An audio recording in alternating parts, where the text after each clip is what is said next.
Olá, tudo bom? Meu nome é Iago e venho trazer para vocês uma baita aula sobre porcentagem. Então vamos lá. Então, porcentagem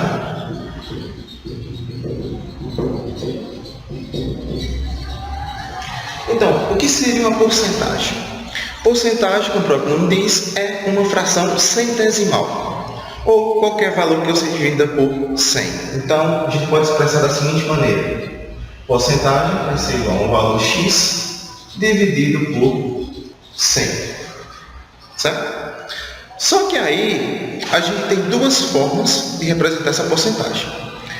Ou a gente representa na forma trivial, por exemplo, 50%, ou a gente representa da forma de taxa unitária equivalente, que nada mais é do que você transformar isso aqui, 50 sobre 100, simplificando aqui 0 com 0, a gente tem 0,5. Então, você tem duas formas diferentes de representar essa porcentagem. A primeira, você pode usar o valor direto, mas aí você tem que dividir por 100 no final dos cálculos. E a segunda é você usar a questão decimal. Você pode aplicar diretamente esse valor e não se preocupa com o resultado. Basta fazer as operações necessárias e você encontrará diretamente esse resultado. Tá bom? Só que aí o que vai diferenciar na porcentagem é uma coisa que eu vou chamar de fator de atualização. Fator de atualização. Então, o que seria esse fator? Esse fator nada mais seria do que você utilizar para incrementar um aumento, um desconto ou uma estabilidade. Então, ele tem três valores possíveis. O primeiro valor, f maior do que 1, f igual a 1 e f menor do que 1. São os três valores possíveis para o fator de atualização.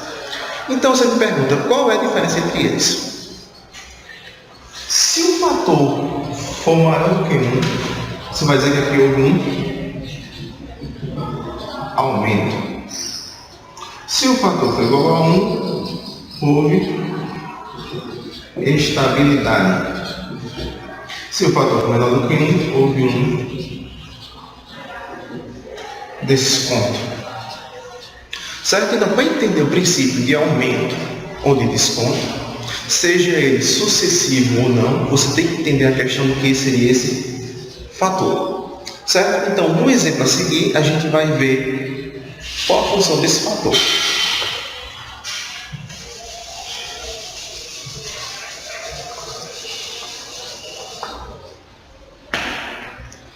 Então vamos lá, vamos imaginar o seguinte: você vai comprar uma camisa, certo? Camisinha básica.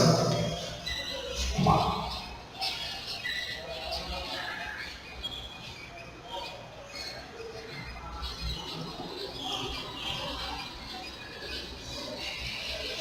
Certo? Aí vamos supor que a loja esteja vendendo ela por R$100, tá bom? Então, R$100. Ah, professor, mas R$100? Por que R$100? Olha, só digo uma coisa a você: se toda a porcentagem fosse R$100, o mundo seria muito mais simples para a gente calcular esses valores. Certo? Então, vamos lá. Vamos imaginar que no período aí houve um aumento de 20% em cima desse valor. Então, vamos dizer aqui que houve um aumento de 20%. Mas quem seria esse 20%? Você vai ter que calcular 20% de quem? De 100. E quanto é 20% de 100? Muito bem, 20. Então, eu tenho R$20 aqui. Certo? Então, vai passar a me custar quanto essa camisa? 100 mais 20 dá R$120.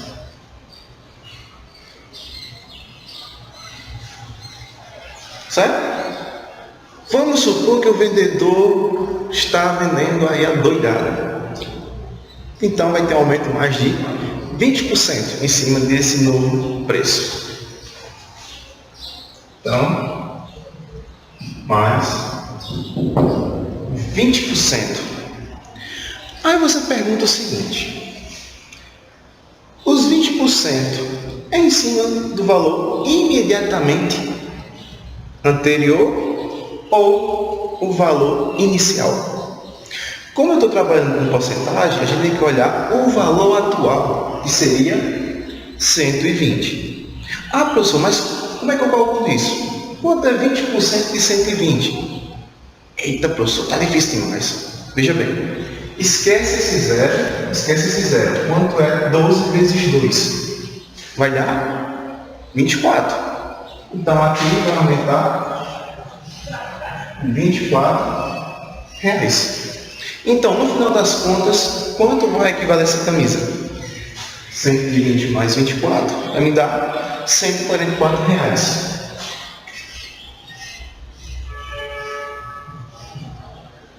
Então vai ficar 144 reais.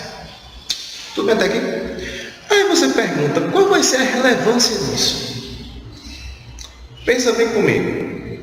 Se você for direto, alguém chegar para você e perguntar de quanto foi o aumento no final das contas.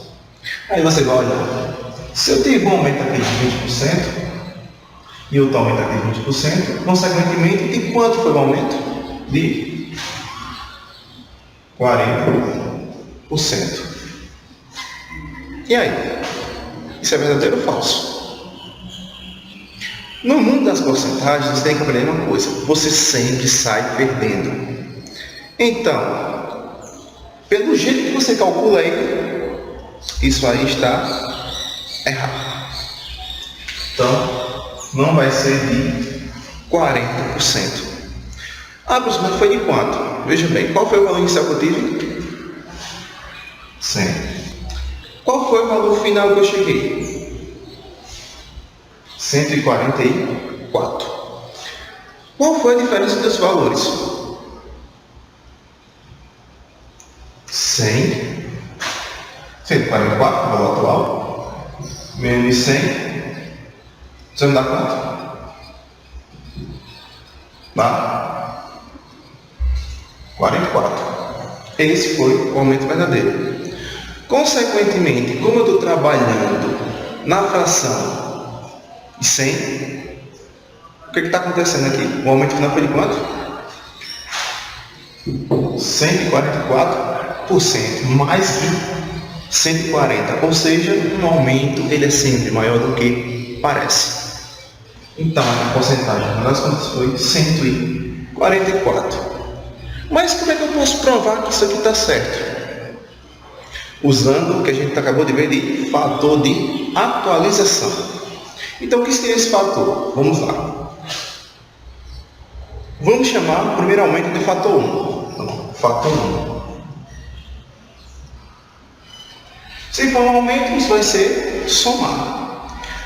Lembrando que o fator pode ter 3 valores possíveis. Como é um aumento, ele vai ser sempre maior do que 1. Então, vai ficar 1 mais 20%. Mas quanto é 20%? Que a gente viu? É a mesma coisa que 0,2, que é igual a 1,2. Esse é o primeiro fator que eu tenho no primeiro aumento. Vamos agora para o segundo aumento. Vamos chamar de F2, 1 mais 20%. Então vai ser a mesma coisa. Certo? Se eu estou dando um aumento de 20%, eu estou dando 20%, consequentemente, no final das contas, vai me dar o mesmo fator de atualização. Só que aí você tem que ver o seguinte: qual vai ser o fator resultante disso aqui? Como eu estou aumentando sucessivamente, e nesse caso aqui eles são independentes fatores, consequentemente, eu tenho que fazer a multiplicação dos fatores. Então, o fator final aqui, em termos de porcentagem, é o que eu quero, certo? Mas só que o fator ele vai ser o quê? F de 1 vezes F de 2. Quem é F de 1? 1,2. Quem é F de 2? 1,2. Só que aí você vai ter que multiplicar esses dois fatores. Quando você multiplicar, vai me dar quanto? 1,44. Então, isso comprova o quê? Esse número aqui vai ser maior que 1. Então, se ele é maior do que 1, confirmei que houve aumento. Mas de quanto foi esse aumento? Aí vem a grande sacada. Esse é, eu estou falando aqui em porcentagem, ele vai ser a porcentagem final. Que vai ser de quanto?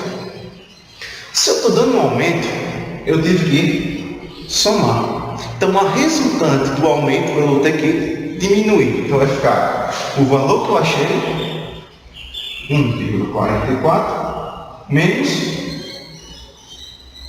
o valor que eu somei aqui em cima, 1. Então, vai me dar o quê? 0,44. Só que aqui está na forma de taxa unitária equivalente. Consequentemente, o que acontece? Eu tenho que multiplicar por 100 para transformar na taxa percentual normal. Então, multiplicando isso aqui por 100, eu vou ter 44 por 100. Então, está confirmado que o aumento, no final das contas, foi de 44%. Beleza? Tranquilos? Isso vai acontecer no momento que você também pode fazer dois descontos sucessivos, menos 20% se fosse o caso, e menos 20%. No final das contas, você ia apenas subtrair aqui e fazer o mesmo procedimento. Você vai encontrar um valor que ele vai ser sempre menor do que parece, certo? Então, fica como exercício. A ideia é você entender o conceito de porcentagem e de fator de atualização. Até o próximo vídeo. Tchau!